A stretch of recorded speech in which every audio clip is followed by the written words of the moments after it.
Sievietes politikas virtuvē. Labdien, labrīt, labvakar! Esam podkāstā Sievietes politikas virtuvē studijā. Šodien manā studijā ir divas viešņas, kas dokumentos ir karavīris. Karavīrs. Man pašai ir nedaudz aizspriedumi pret šo vārdu, tādēļ arī dāmas lūdza, lai drīzāk viņas uzrunā zemesardzes. Un tā iepazīstināšu. Janta Meža. Labdien! Sveika! Janta ir 6 bērnu mamma.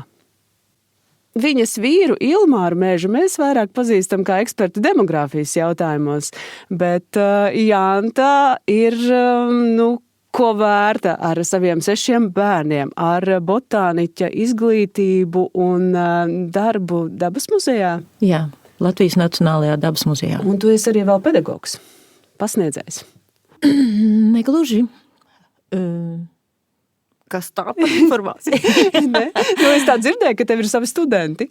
Man, varbūt tās, sāksim ar to, ka jā, man viena ir biologa izglītība, un tad man vēl ir mākslas akadēmijas izglītība. Un tagad vēl apgūst vēl 3. Ja gribēsiet, pastāstīšu arī par to. Šis ir, redziet, piemērs par to, ko sieviete ar 6 bērniem savā dzīvē var paspēt. Jā, esmu pamanījis arī tevi folkloras kopās un arī, tu tiešām kop šo mūsu latviešu nacionālo kultūras mantojumu. Tieši tā. Latvijas Kultūras akadēmijas tradicionālās dziedāšanas grupā saucies, esmu daudz gadus un sparīgi dziedu vēl šodien. Jā. Paldies tev par to. Un ko? Otra zemesardze mums ir Liene. Liene ir 3 bērnu mamma un arī redz, izdomājusi, ka kalpos zemesardzē. Lienīt, tu esi apguvusi psiholoģiju, turisma stratēģisko vadību, lielāko daļu savu mūžu veltījusi tomēr bērnu audzināšanai, šobrīd strādā pašvaldībā. Un cik gadus tu esi jau zemesardzē? Jau būs vairāk kā 3. Šobrīd zemesardzē dien aptuveni 10 000 zemesargu, un pēc papīriem skaitās, ka 20% ir sievietes. Latvija skaitās šajā ziņā starp līderēm, gan NATO valstu vidū, kā ir ļoti augsts sieviešu īpatsvars gan profesionālajā dienestā, gan arī zemesardzē. Vai ikdienā tiešām arī jūt, ka ir aptuveni 20% sieviešu? Jā, man ir tāda sajūta, ka man apkārtējie dienējušie zemesargi ir tā apmēram pareizajā proporcijā. Tādā proporcijā. Jā. Ja drīkst jautāt, kas ir jūsu specialitāte? Strādāt ar dokumentiem vai tomēr būt uz lauka? Esmu kājniece. Lien, tu? Es arī esmu kājniece. Jā, tā kā mēs saskaramies ar īstu zemesargu to būtību, būt ar savu smago somu, mežā, gulēt, darīt visus taktiskos uzdevumus, tā viss pa īstam. Labi, tad jau ķeramies klāt. Man vairāk interesē tas, kāds ir šis personiskais aicinājums būt zemesardzē un kas ir tie personiskie izaicinājumi būt zemesardzē. Lien, kas bija tavs aicinājums? Aicinājums kā lielākoties, kas, man liekas, vispār bija ļoti liels pieplūdums. Tas, protams, bija karš Ukrainā, kad zemesargi ļoti izrādīja plašu interesi cilvēki iestāties zemesardzē un aizstāvēt savu valsti, vismaz sagatavoties. Es tajā brīdī, man vīrs tieši bija aizbraucis projām, bija sācis biznesu Francijā. Un es biju mājās viena ar 3 bērniem, un vēl tad puikas bija Latvijā.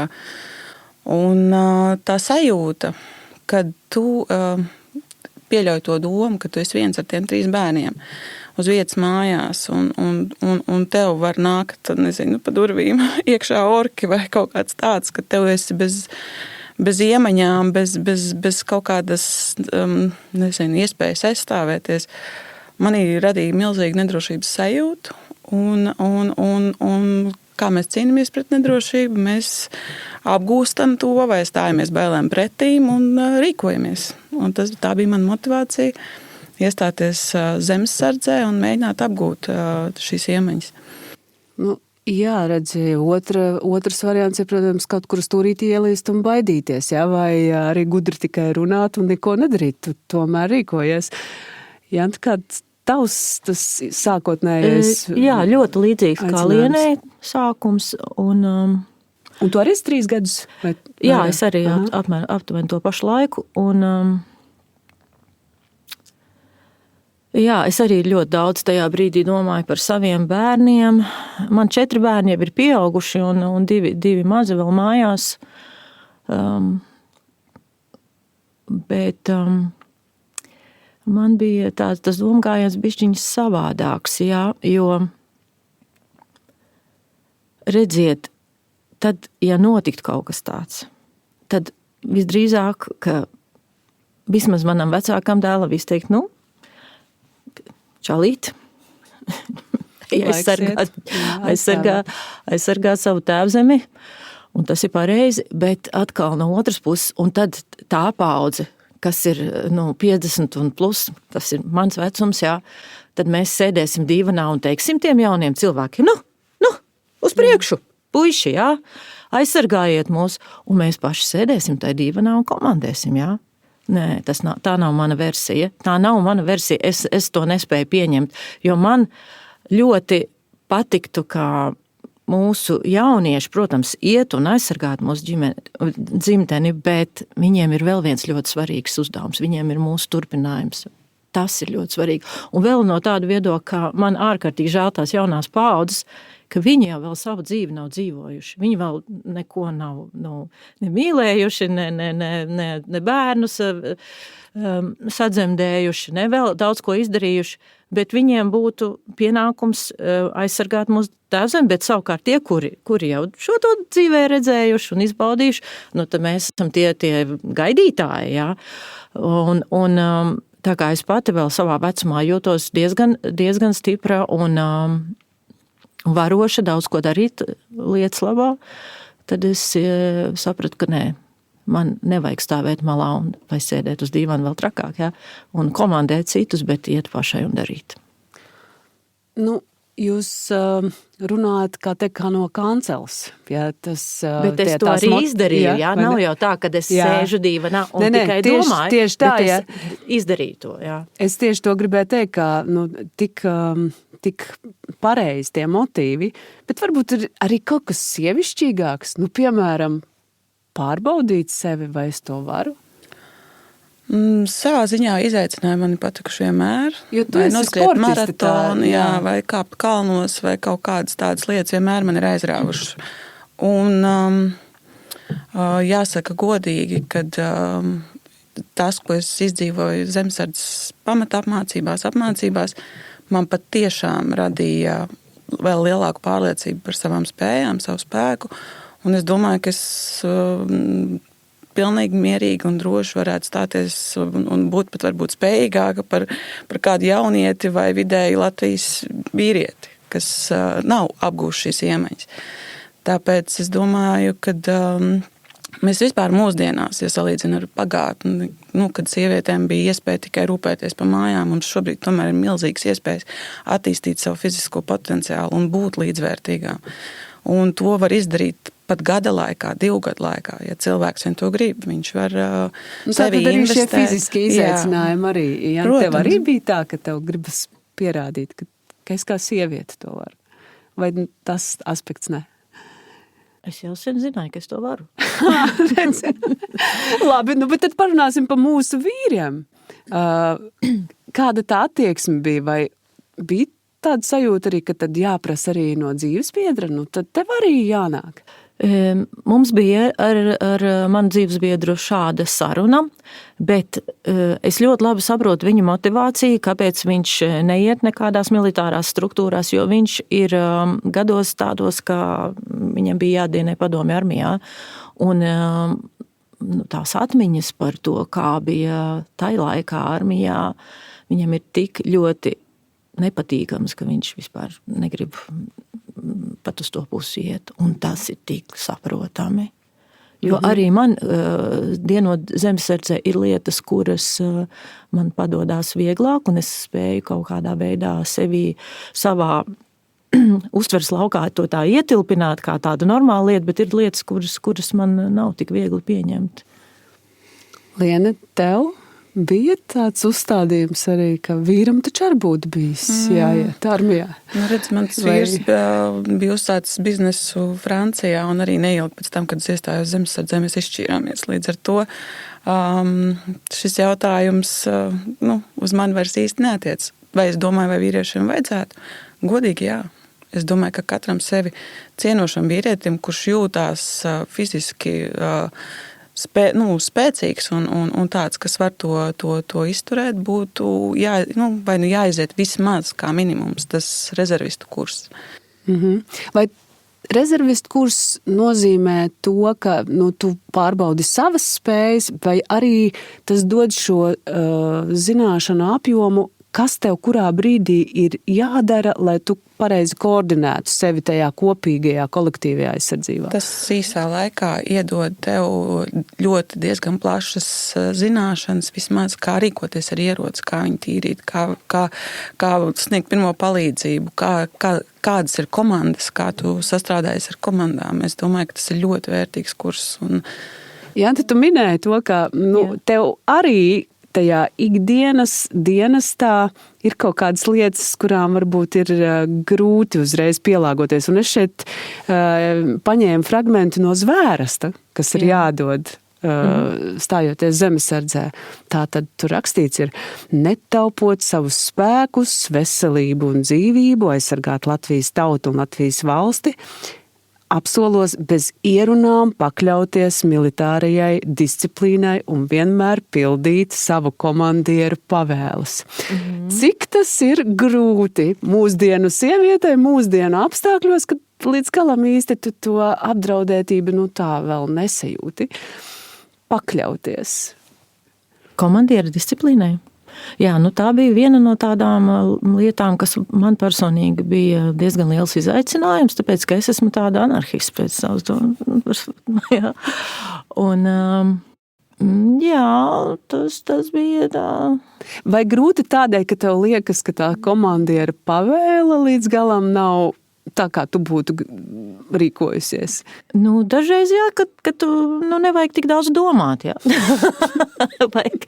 vajag, tu esi daļa no tā kolektīva, jā, nevis tā individuālā domāšana ir svarīgākā, bet tad, kad ir tas taktiskais uzdevums, tad tu esi daļa no kolektīva, jā. Un tad ir jāatslēdz, tā paša loģiskā domāšana, vai jā, tad tā analītiskā domāšana jāizslēdz, bet jāieslēdz savukārt, tā saskaņošanās, jā, ka tu redzi, ko tev blakām dara, jā, ātrums, vai tieši otrādāk jābūt ir pilnīgi tā kā neredzamam un pie zemes pieplakušam, nekusties un tā tālāk. Un dažreiz tā tieši man ir, es esmu tāds cilvēks, kuram vajag visu laiku to kustību, jā, un tad es esmu saskrējusies un tad pusstundu vai pat ilgāk esi pilnīgi pieplacis pie zemes un nekustīgs un tā, un sālst un tu domā, vai ne? Ir grūti tādos brīžos, jā, bet tā ir daļa no tās izturības treniņa. Liene, kā tev ir ar pakļaušanos komandieru pavēlēm? Komandieri visdrīzāk ir vīrieši. Jā, tas ir izaicinājums. It sevišķi, tu zini, ka es esmu diezgan valdonīga. Bet man laikam ir ļoti, ļoti paveicies manā bataljonā ar profesionāliem instruktoriem. Viņi, kā lai pasaka, tās nav neadekvātas komandas. Tas viss ir izprotams, kāpēc viņas tiek dotas un kā viņas tad tiek pasniegtas. Nav bijis tādas sajūtas. Man vairāk, ko es par zvērstu man bija stāsts, kad pirms es piekritu zvērastam, man bija jautājums komandierim. Viens vienīgs. Es teicu, bet kā ir, ja ir tā X stunda? Un jūs pasakat, man tagad ir stundas laikā jāierodas bataljonā. Vai man ir tiesības nogādāt savus bērnus vispirms drošībā? Un tikai tad, ja atbild bija, viņiem bija apstiprinoši, protams, un tā tikai tad es biju gatava nodot savu zvērstu. Redz, tu tomēr piegāji tam ar analīzi, arī pašam zvērsta tekstam, vai ne? Jā, jo tai mātei tomēr laikam nav nekas svarīgāks, kā pasargāt savus bērnus. Precīzi, jā. Mēs par to vēl, bet es vēl par tiem varbūt personiskiem izaicinājumiem nedaudz paturpinot. Kas vēl ir tie izaicinājumi? Tev ir ļoti labs stāsts par sapieru lāpstiņu. Nē, Izstāsti. Kāds tev bija pārsteigums? Bija ļoti interesanti redzēt, mans uzvārds ir Laurova. Man gan ir ar U, bet ir ļoti Krievijā arī personāžs Lavrov, jā, kas nesaistās ar latvisku uzvārdu. Un mēs sanāk, gājām pēc ekipējuma pakaļ uz Valicu. Tad bija tā, ka es pat parādu tādu kā lāpstiņu tajā ekipējumā, salocītā formā. Es saku, kas tas tāds vispār? Un viņš man izstāstīja, kāpēc ir vajadzīgs sapieru lāpstiņi. Kāpēc? Tas gadījumā, tu tātad, ja tev ir jānokārto savas dabiskās vajadzības, mežā. Jā, un tas īstenībā ir arī ļoti liels izaicinājums vispār ar zemesardzi, kas ir kā sievietei ļoti grūti, gan, kad tev prasās savu komfortu, savu dušu, savu nezinu, kosmētikas rutīnu un tādas lietas, bet cik ļoti tu novērtē, kad tu mājās, kad tu atgriezies pēc tās 3 dienām, kad tu ieej tai savā vannā, smaržīgās putiņās, un tu saproti, ka tā ir vērtība, jo ikdienā tev liekas tas pats uz sev saprotams. Jā, paceļam šo te jautājumu. Tas ir personiskie piemēri. Tā toalete lauka apstākļos, tas ir vienkārši Jo, redziet, zemesardzei, tad, kad mēs esam mežā un mums ir tas uzdevums, mēs nekur nedrīkstam iet vieni. Jā, mums ir jāpierod pie tā, ka mēs nekur neejam vieni. Nekur. Jā, tas nozīmē pat pačurāt. Jā. Un tā kā es savā nodaļā, mēs esam divas dāmas, bet reizē mums tā kā ir atdalīti tie uzdevumi.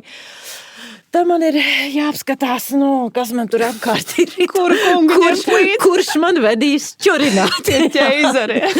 Jā, un tieši šādi te momenti ir tādi bišķiņās, kad ir, tādi iekšēji pārvarēšanas momenti vajadzīgi. Jā, Nav tā, ka reāli cilvēks cieties un reāli sabeidz veselībai. Tā, ka tu tajos lauka apstākļos, nē. Tajā zvērustā tur bija kā, ka tu ej arī ziedo savu veselību, bet es arī gribēju pateikt, ka manā bataljonā arī ļoti labi instruktori un par mums daudz domā. Un viņi vienmēr mums atgādina, lūdzu, neaizējiet līdz tai robežai, kad būs problēmas ar veselību. Domājiet par to, jūs paši jūtat, kur ir tā robeža, kur jūs varat un kur vairs nevarat, jā? Kur jūs varat panest un kur vairs nevarat panest, jā? Kur ir augsti? Jā? Kur ir augsti un vai nenosalstiet līdz tam brīdim, ka pēc tam būs ļoti nopietni jārastējās, jā? Tā kā... Parunājam par to somu smagumu. Tas ir vispār sievietei... Paceļams jau ir, bet jautājums, cik tālu tu vari aiziet, jā? Tas ir viens. Bet runājot par to sapieru lāpstiņu, man ļoti patika, viņa jābūt katram karēvim, tā sapieru lāpstiņā, jā? Bet manas nodaļas puiši domājot tieši par to, lai man tā soma būtu vieglāk. Viņi saka, Janta, tad, kad vajadzēs, mēs tev iedosim to sapieru lāpstiņu, jā? Tagad es jau trenējos un parasti ņemu līdz, bet reizēm tad, kad ir... Bet tā droši nav tā smagākā lieta. Tur viens tāds mašs struntiņš, 1,5 kilogramu stabili viņi sver, jā.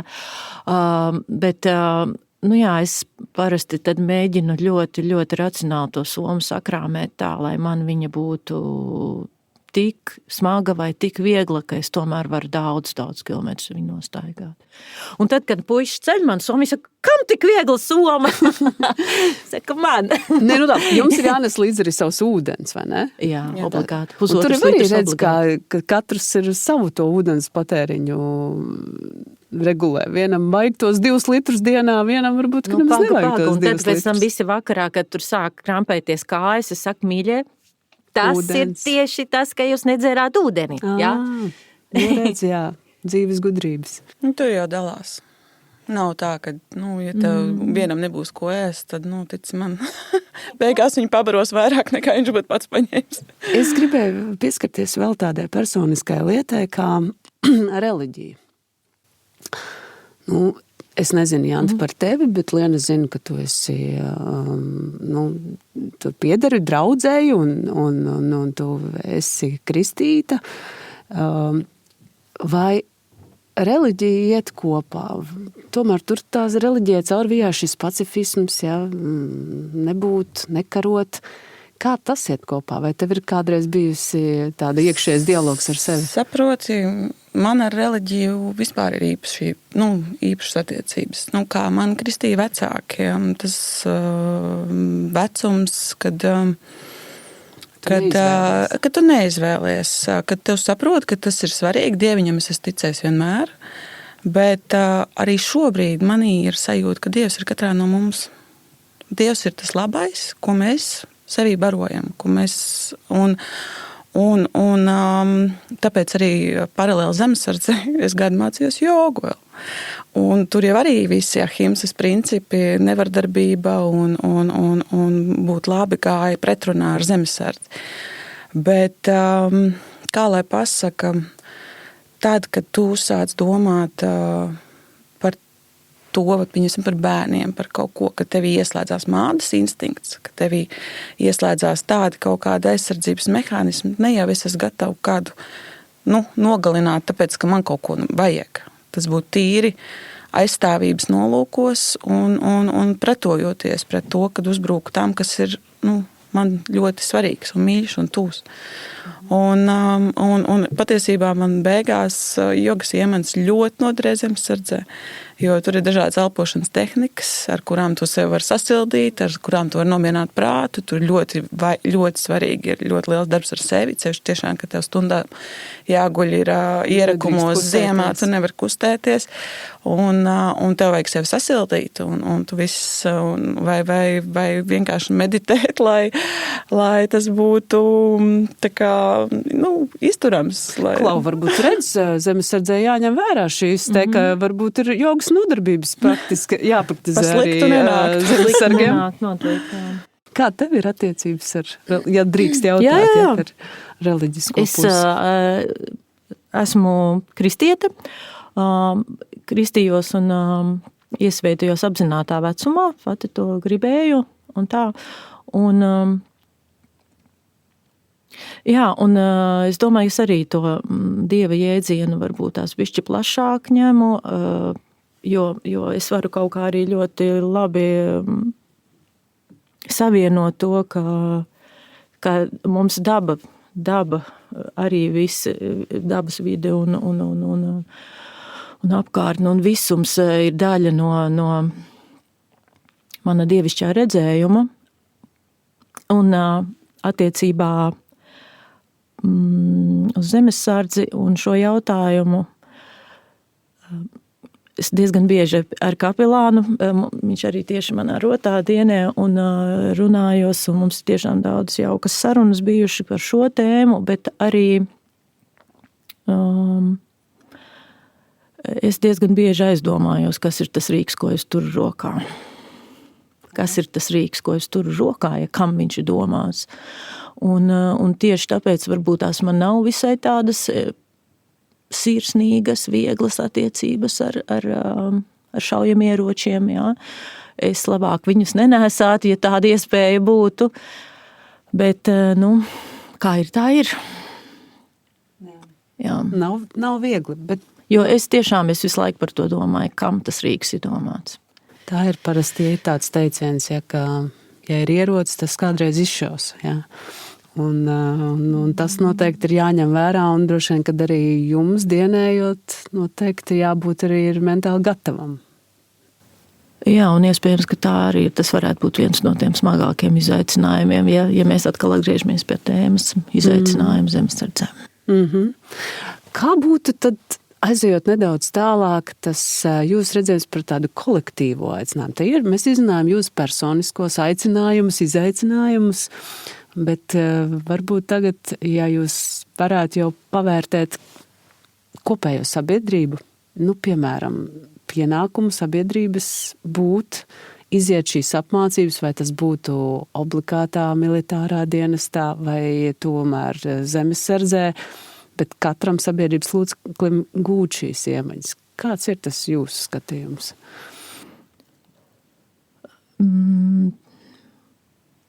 Es teiktu, obligātais kara dienests vai dienests zemesardzē to varētu likt tā kā tādu, nosacīt vienlīdzības zīmi, jā.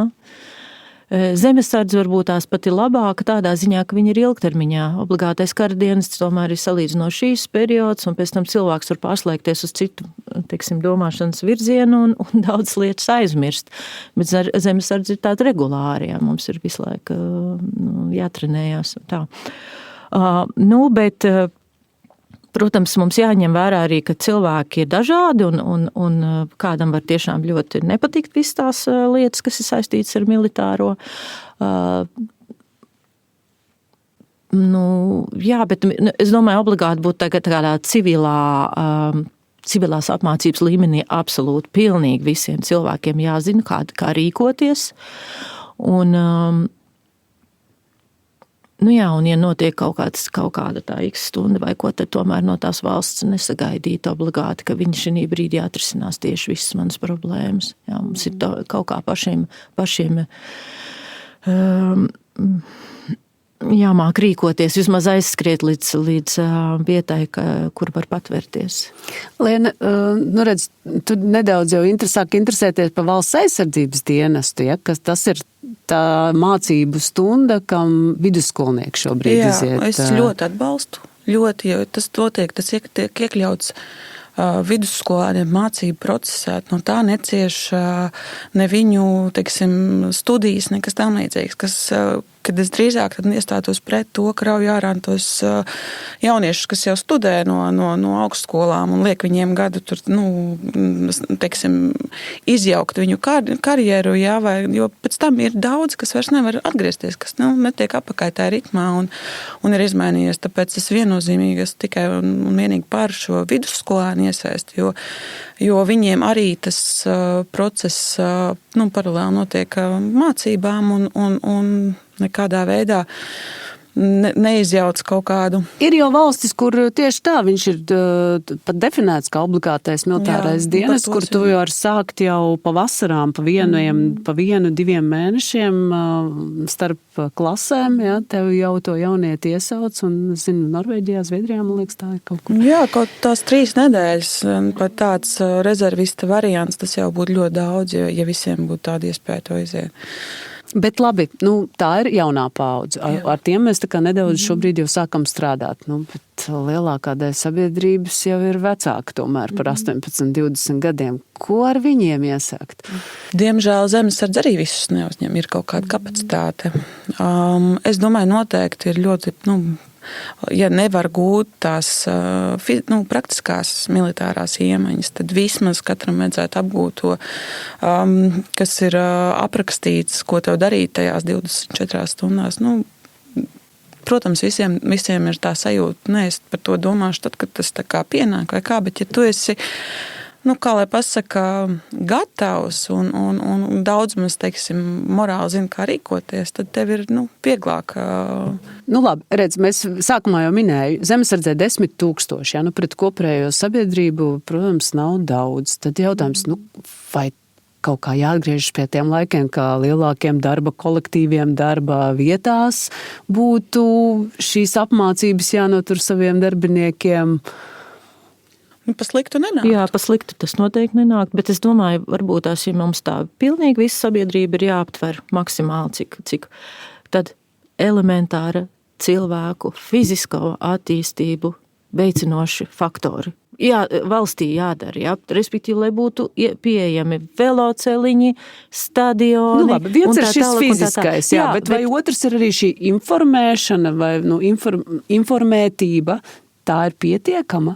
Mēs tagad sākam to patvērtņu tīklu lēnām attīstīt, jā, lai būtu, kur patvērties, tas arī droši vien ir svarīgi, bet tā pati 72 stundu soma. Es domāju, kā pienākums īstenībā tas vairāk būtu ģimenē? Mātes vai tēva? Salikt? Domāt par somu. gribētos jau pārspēlēt it kā tā tēva pusē, bet beigās. Kāpēc lai jebkurš ģimenes loceklis tur neiesaistītos? Jā? Tēvs būs tas, kas nesīs. Tās nesīs, bet mātei tas proviants ir jāsaliek, jā. Tas ir viens, bet arī teiksim, pusauģu bērni, viņi arī ļoti daudz ko var izdarīt, jā. Es kaut kādā veidā, tad, kad sākās Ukrainā karš, arī par šo te jautājumu bieži savā galvā pieķēru, ka es par to domāju. Ja? Piemēram, iegādājoties bērniem kaut kādas lietas, ūdens necaurlaidīgās jakas, kaut kādas tur zābaciņus un tā tālāk. Ja? Domājot par to visu, tur uzreiz iestājās cita domāšana. Ja? Pareizi, jā, nebija padomājis. Vai jūs ikdienā komunicēt ar citām sievietēm un mēģināt viņas noskaņot, lai pievienojas Zemesardzē? Nē. Es nenoskaņoju viņas, bet es rādu savu pozitīvo piemēru un diezgan daudzām patīk, jā. Kad,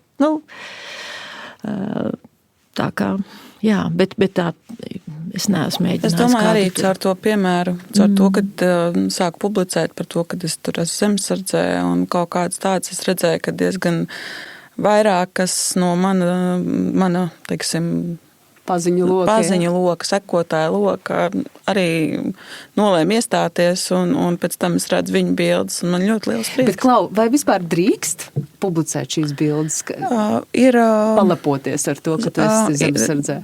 Ir ļoti ierobežots saturs, bet pārsvarā tas, ko es publicēju, ir to, kas ir ticis jau publicēts. Ja mans bataljons nopublicē to informāciju, tad es ar to uzskatu, ka es varu arī, kur ir man bilde vai kaut kāds, teiksim, tāds, tad es to uzskatu kā atļauju. Jūs abas esat kājnieki. Tā bija jūsu izvēle, vai jums bija iespēja izvēlēties arī būt birojā, strādāt Zemesardzē ar kaut kādiem papīriem? Tev jebkurā gadījumā ir jāapgūst viss, ko apgūst tavi biedri. Pēc tam, kas notiek x stundā, to izvērtē komandieri. Un, protams, katram ir kaut kādas iemiņas, ko tu var apgūt papildus. Mana vēlme, mana doma bija izvēlēties šo te mediķa ceļu. Jā, diemžēl sakrita tā, ka es nevarēju tik ilgu laiku vairs veltīt tām mācībām, jo tur ir kaut kāds, man liekas, mēnesis gandrīz no vietas. Un viņas ir diezgan smagas tās mācības. Paramediķis tāds īsts, kara lauka. Jā, bet jebkurā gadījumā tev ir jāzina viss. Tāpēc, jā, ievainos biedru, kuram, nezinu, ir ložmetējs vai kāds cits, teiksim, ierocis, tev ir jāmāk ar viņu šaut. Manā?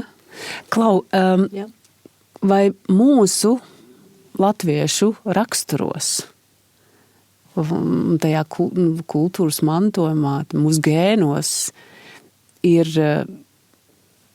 izturība? Protams. Bet vai mēs to nododam tālāk, vai tas iedzimst mūsu bērnos? Vai mēs to ar pienācīgu pienākumu nododam tālāk mūsu jaunajā paudzē? Es domāju, ka tas neiedzimst, tas ir jānodod.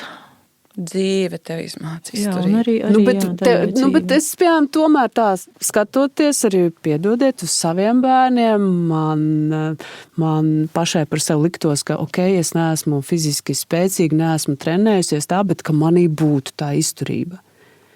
Vismaz es būtu gatava iet un izturēt. Bet par saviem bērniem līdz galam es neesmu viņos tā atbildīgi to izturību trenējusi. Jau tavā vecumā jaunākais, jā, tā kā 10 gadi jaunākam pārējie lieli. Es domāju, ka bērni ir jāsūt uz sportu. Tā kārtīgi uz sportu. Tas ļoti izaudzina raksturu. Mērķtiecību. Tu cīnies, iemācies zaudēt, tu iemācies stāvēt tam pāri, iemācies atkal iet uz uzvarām. Un vismaz maniem dēliem tas ir nostrādājis tā sajūta. Meita tev iet baletā, es domāju, ka tur arī izturībai jābūt, jā? Cīņai ar pontēm. Vai ne? Tieši tā. Jā, es pilnīgi piekrītu. Sports ļoti labi un arī muzikas skola un viss, kur ir ilgtermiņā jāiet uz rezultātu, kur nevar tā kā čiks un vienā dienā tu jau esi klāt jau pie rezultātu. Nē, tieši ties. Tad jūs esat tā pozitīvi noskaņots, ka tā jaunā sabiedrība fantastiski. Mums ir fantastiski jaunie cilvēki. Fantastiski. Es to gribu uzsvērt. Fantastiski jaunie cilvēki. Jā, labi, bet tomēr tā tad sports, tas droši vien, kā vecākiem ir arī tāds uzstādījums jāliek, bet arī droši vien skolai varbūt vairāk, ja tās fiziskās apmācības, civilās aizsardzības. Jā un nē, mēs baigi daudz tā skolai uzkrāmējam, jā, respektīvi no sevis noņemam un uzliekam citiem to atbildību. Bet mums tomēr, es gribētu teikt, 70% vai pat vēl vairāk par saviem bērniem pašus viņus jābīda. Un skola, ja viņa veicina to, kad mēs ejam vienā virzienā, ļoti labi, ļoti labi. Jā. Bet mēs nevaram tomēr no tās valsts prasīt, tad tagad izaudzina to manu bērnu, es viņas piedzemdēšu, vai ne, nu tad tālāk, vai ne? Nē. Jā. Diemžēl, jā, mēs jau redzam, ka daudziem mums sāk trūkt šo vecāku iemaņu audzināt bērnus. Nevelti, laika trūkst. Laiks, jā, bet kaut kādi citi izaicinājumi novājina mūsu spējas būt par atbildīgiem vecākiem. Paskatieties to statistiku, cik no ģimenēm jāizņem katru dienu ir ārā bērni. Jā.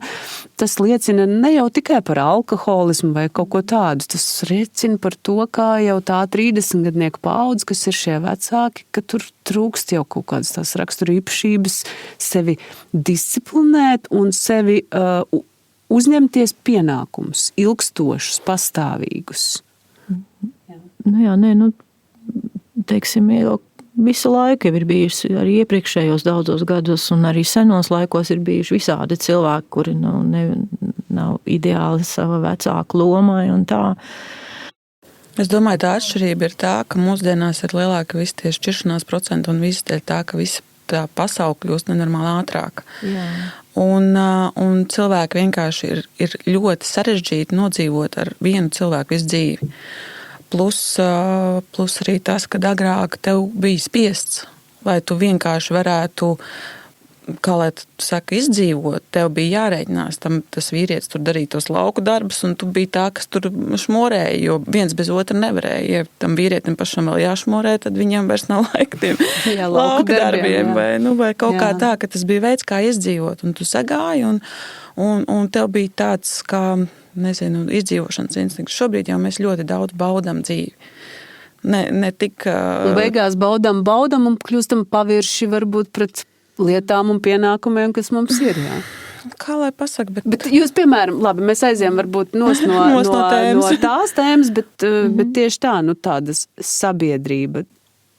Jūs, protams, redzat šos motivētos cilvēkus zemesardzē savā apkārt, bet kopumā sabiedrība ir noskaņota, ka viņai ir kolektīvi jādomā par to, ka man būs tajā brīdī jāpalīdz ne tikai sev, ne tikai saviem bērniem, bet arī kopumā aizstāvēt valsti. Es domāju, ka mēs tiešām to nevaram paredzēt, un katrs atsevišķi mēs nevaram tā īsti paredzēt, kā mēs rīkosimies. Jā? Mums varbūt tās ir vairāk vai mazāk, teiksim, es negribu teikt piespiedu-kārtā, bet mēs esam devuši tos vērst, ka mēs mobilizēsimies, tad ja būs šī smagā situācija. Bet Ukrainas sabiedrība mums daudz ko var pateikt priekšā, kā tas notiktu, ja notiktu. Ja? Un Ukrainā, tad, kad bija iebrukums, tad sabiedrība ļoti saliedējās. Un tā kā daudz cilvēku, kur bija stipri atrauti no visām tām militārām lietām, viņi varbūt nebija tie, kas gāja kara laukā, bet, lai notiktu veiksmīga aizstāvēšanās, nevajag jau tikai karavīrus, bet mums vajag to, ziniet, 2. līniju, 3. līniju, 4., 5. un 10. un 28. līniju. Ja? Un man ļoti patika to tad skatīties šos te video, piemēram, par cilvēku, kurš neko citu nevar, bet viņš var noķert zivis, ja, Ukrainas viens. Viņš ķēra zivis, viņš rādīja, kā tās zivtiņas viņš tur sagatavo, apcep, ar tomātiņiem tur kaut ko tur sataisa burkās, saliek tās burkas, daudzas burkas, tur ir 10 to burku saliek kastē, un aizsūt uz fronti. Tas, ko viņš var izdarīt, jā. Un ja katram cilvēkam ir šitas mikrodarbiņš, ko viņš izdara pa labu saviem karavīriem, lai spētu viņiem paēst, apģērbties, drēbes izmazgāt, vai ne, tur nezinu ko vēl, tas viss tad ir tas viens, tā dūre, kas tur mūs kopā, ja? Un mums vajag to dūres sajūtu, ka katrs to savu mazo darbiņu dara. Jātic, ka, mēs kopā spēsim mobilizēties, jo skaidrs, ka arī Ukrainas sabiedrība, brīžiem tur ir sašķēlusies. Ir tie, kas ziedojas, tam kopējām darbam, ir, protams, tie, kas negribās viņus varbūt aizstāvēt. Bet Ukrainā vienmēr ir bijusi tāda ļoti plaša tas spektrs, attiecībā pret Ukrainas saistību ar Krieviju bijuši tādi, kuri pilnīgi pār un atkal pretēji un tā. Bet vienmēr ir bijuši arī tādi pa vidu, uz kuru pusi vējš pūtīs, tur arī, vai ne? Bet tas jaukākais, kāpēc es iepriekš to stāstīju, bija redzēt, ka tad, kad tiešām realitātē bija tās grūtības, bija ārkārtīgi daudz cilvēku no tās neitrālās zonas. Tas vienkāršais parastais cilvēks tajā brīdī ir spējīgs pieņemt pareizās izvēles. Un palīdzēt savai valstī. Jā. Bet kā mums ir ar citautiešiem? Es vienkārši domāju tā, vai jūs sev redzat apkārt arī zemesardzē, ka ir ne tikai latvieši, kas būtu gatavi aizstāvēt savu neliels valsti? skaits, jā, mums ir arī citautieši, un man liekas, ka viss ir kārtībā zemesardzē. Zemesardzē jau noteikti ir motivēti, jā, protams, bet vispār kā jūs vērtētu? Kā lai pasaka, man šķiet, ka ļoti liela daļa Latvijas Krievu ir lojāla Latvijai. Ļoti liela daļa.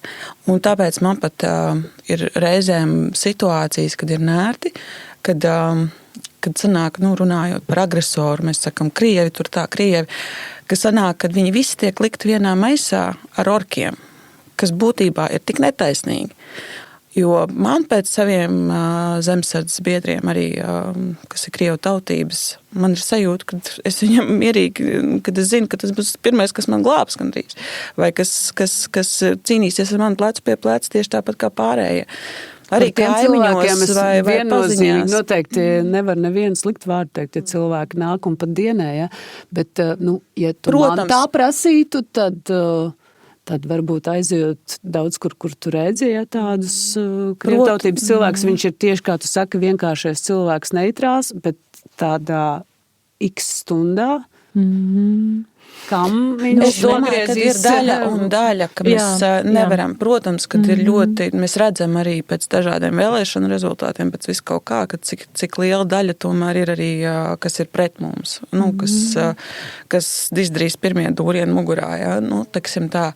Bet tas ir bijis vienmēr arī tajā pašā Ukrainā tā ir. Jā, Ukrainā tas ir ļoti, ļoti labs piemērs par to Ukrainu. Jā, Austrum Ukrainā gan pirms kara, gan arī kara laikā ir ļoti daudz cilvēku, kuri bija prokrieviski. Un, tad ko viņi ieguva? Jā, ko viņi ieguva no tā visa? Jā, tagad zeme viņiem ir iznīcināta, tur viss ir, un tos cilvēkus, kas dzīvoja Ukrainā, vīriešus, mobilizē un iesaist kara darbībā. Jā, tas ir tas. Un es domāju arī tiem cilvēkiem, kuri tagad šeit Latvijā dzīvo un ir prokrieviski, viņiem ar to ir jārēķinās. Jā, kad nebūs jau tā, kad atnāks un pateiks, jūs dzīvojat mierīgi, jā, tur viss ģimenīts, visa būs. Mums arī otrais pasaules karš tieši to māca, jā. Atnāk nokopē zemi un paņem vīriešus un iedzen ar varu armijā, jā. Jā. Tieši tā, jā. Mēs jau nonācām līdz tām sarunām jau par to kara situāciju, jā, par to X stundu, un es atkal gribu atgriezties pie sievietes, mātes redzējuma. Kā jūs vispār liekas tādai mazai, tomēr mazskaitlīgai nācijai, kā mēs esam, latviešu nācijai, izdzīvošana kara gadījumā? Kas būtu pareizi jūsu skatījumā?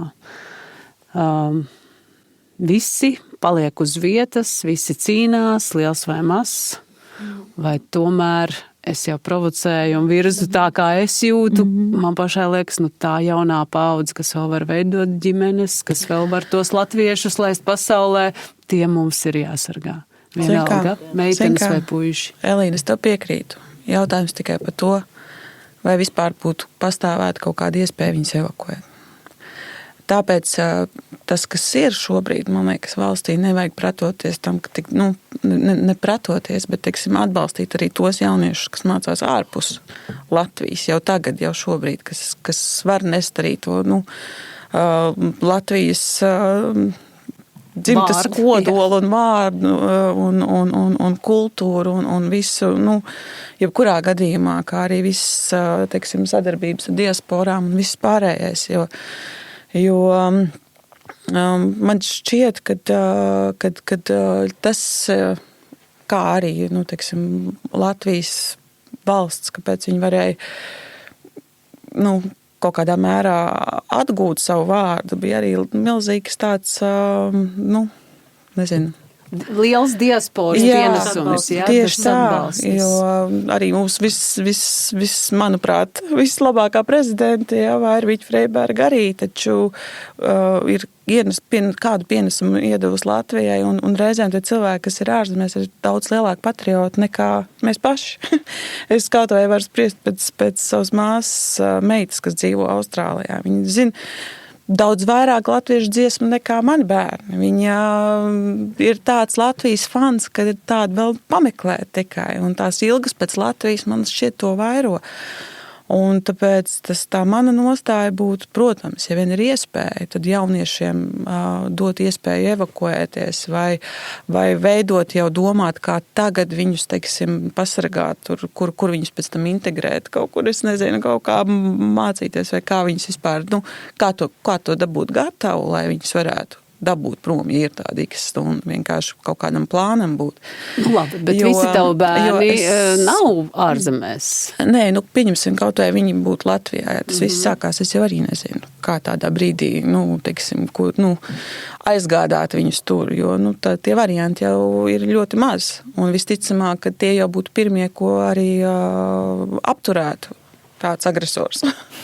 Jā, es esmu diezgan bieži ar daudziem cilvēkiem par šo tēmu runājusi, un viņi prasa, ko tad darīt? Ko tad darīt? Ko tu iesaki? Jā?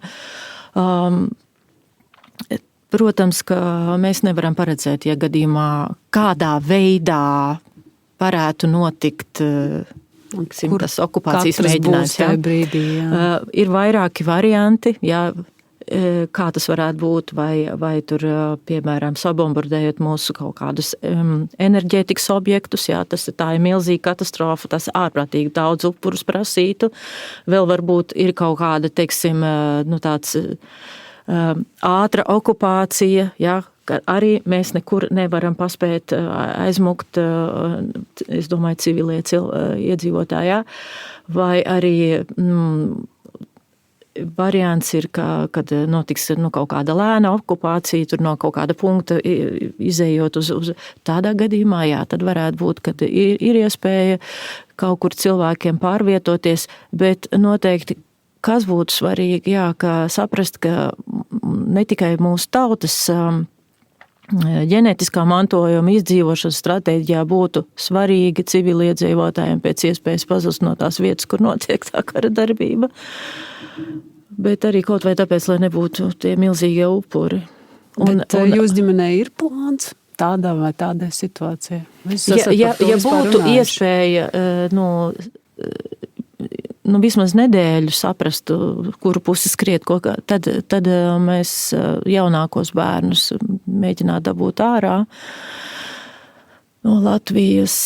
Vecākie bērni, tad, lai viņi paši jau ir pieauguši, viņi domā un tā, bet jā, kaut kā pasargāt no tās ārprātīgās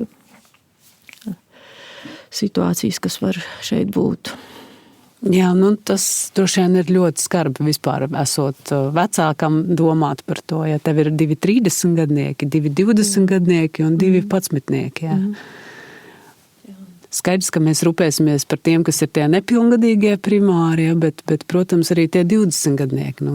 Tie arī ir tie, kuri būtu tā Latvijas nākotne, kuriem būtu jābūvē. Bet redzi, un te viena dilemma, piemēram šobrīd, ka mēs jau neslēpsim, daudz vecāki tieši aiz šīm bažām par drošību jau laikus savus bērnus sūta prom studēt uz ārzemēm, bet ne tik daudz ar mērķi iegūt šīs varbūt kaut kādu īpašo izglītību, bet tieši pilnīgi atklāti ar mērķi, lai viņi ir jau ārpus Latvijas, lai viņus neiesauc obligātajā militārajā dienestā, jo tad viņi uzreiz būs šie rezervisti x stundām. Un tā, kā lai saka, morālā dilema šeit ir tā, ka ne jau visi var atļauties savus bērnus sūtīt uz ārzemēm. Un tad sanāk tā, ka ir kaut kādas cilvēku kategorijas, kuras to var atļauties, tie to savus bērnus visus aizsūta uz tām ārzemēm, un tad ir tas lauku cilvēks vai cilvēks vienkāršais, kurš savus bērnus uz ārzemēm neaizsūtīs, un tie tad paliks aizstāvēt. Tas ir vēl viena tāda lieta, ka būtībā jau it kā šī gaidīšanas režīmā, kas var būt gadiem, varbūt pat gadu desmitiem, ja, kad ir šis te gaidīšanas režīms uz šo te nejauko x stundu, mēs atšķaidam savu latviešu ģenētiku, aizsūtot projām savus bērnus jau laicīgi, un viņi tur gadiem dzīvo, un pēc tam viņiem vairs nav motivācija vispār te nākt apakaļ. Kāpēc viņiem te dzīvot? Ja? Jo viņi jau ir pieraduši tur ģimenes izveidojuši un karjeru un tā tālāk. Ja? Arī tas ir vēl viens tāds veids, kā mēs zaudējam savu ģenētisko spēku. Ir, bet kā tad mēs tam bērnam varam pavēlēt? Tev 2 bērni ārzemēs dzīvojam. Jā, un viņi būtībā viņi mācās. Jā. Viņi jau nedzīvojas, cik pa laikam dzirdu viņu vēlmi atgriezties Latvijā, un par ko es arī priecājos un no sirds ceru, ka tā arī būs. Bet jo ilgāk laiks ies, jo viņi būs nobriedušāki, jo vairāk viņi būs piedzīvojuši dzīvi un spējīgi paši izlemt, vai viņi gribēs karot vai nē. Bet būsim reāli.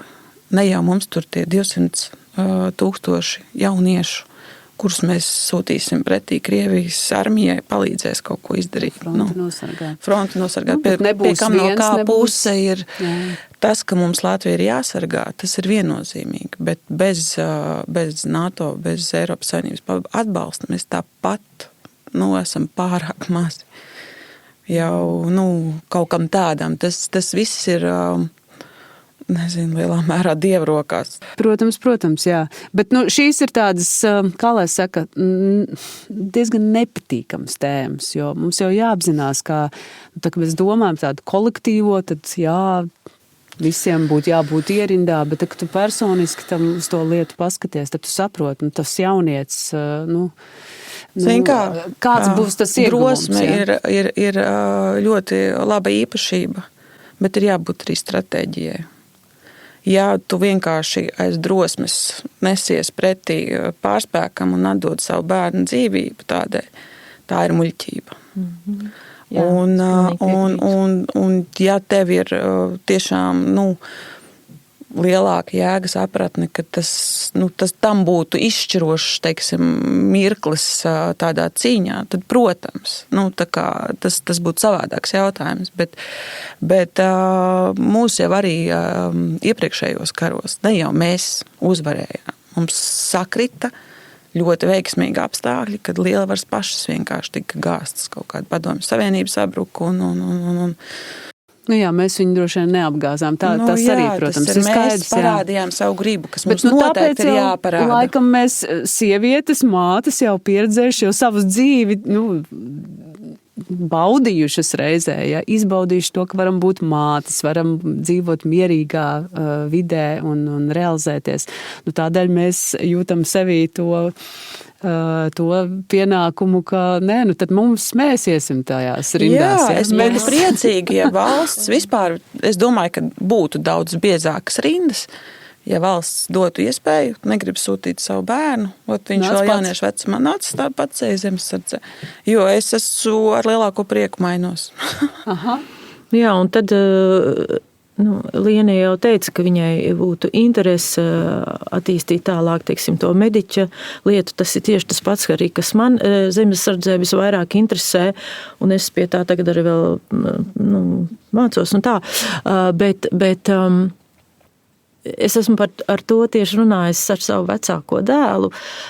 Kā viņam būtu, teiksim, ja viņš būtu ievainots un pie viņa nāktu, teiksim, pavisam jaunas meitenes tur viņu kopt, vai tomēr, teiksim, manos gados viņš teica, zini, man tā mammas sajūta liktos tomēr, teiksim, kad ir tā kopēja jau, tādos mammas gados, viņiem būtu vieglāk. Un es domāju, redz, vai Jānīts, vai Andrīts, vai Kārlīts, vai kas, tas tam nav nekādas nozīmes. Tanī brīdī, kad man ir jādarbojās ar kādu cilvēku, kuru man jākop, viņš paliek tas mans bērns, un es to savu mātes, to gādību, mīlestību dodu tam cilvēkam, jā. Un es tieši tādā veidā arī redzu to savu galveno misiju, ko es gribētu dot zemesardzē, ka tad, ka būs vajadzīgs tās manas gādīgās rokas, es to varu darīt. Un, jā. Ar šādu misijas apziņu paldies, ka jūs dienējat. Paldies, ka jums ir šī vēlme būt tur. Un ir pamats aizdomāties arī svētku priekšvakarā, vai tomēr jaunā gadā nav mums daudzām mammām jāuzstāda jauni mērķi, jauni uzdevumi, jauni izaicinājumi, jo šie ir tik sirsnīgi un jēgpilni izaicinājumi. Jā, mums noteikti nevajag norakstīt savu paudzi. Mēs daudz ko varam un savu dzīvumu. Mēs daudz ko varam. Mēs varam. Ar šo arī noslēdzam šī gada pēdējo raidījumu Sievietes politikas virtuvē. Mēs varam. Tas šodienai viss. Paldies, ka noklausījies mūsu sarunu, un ja vēlies atbalstīt šo raidījumu, uzraksti labvēlīgu atsauksmi vai piešķir labu reitingu manam podkastam un padalies ar šo ziņu savu paziņu lokā. Tiekamies jau drīz nākamajā sarunā Politikas virtuvē.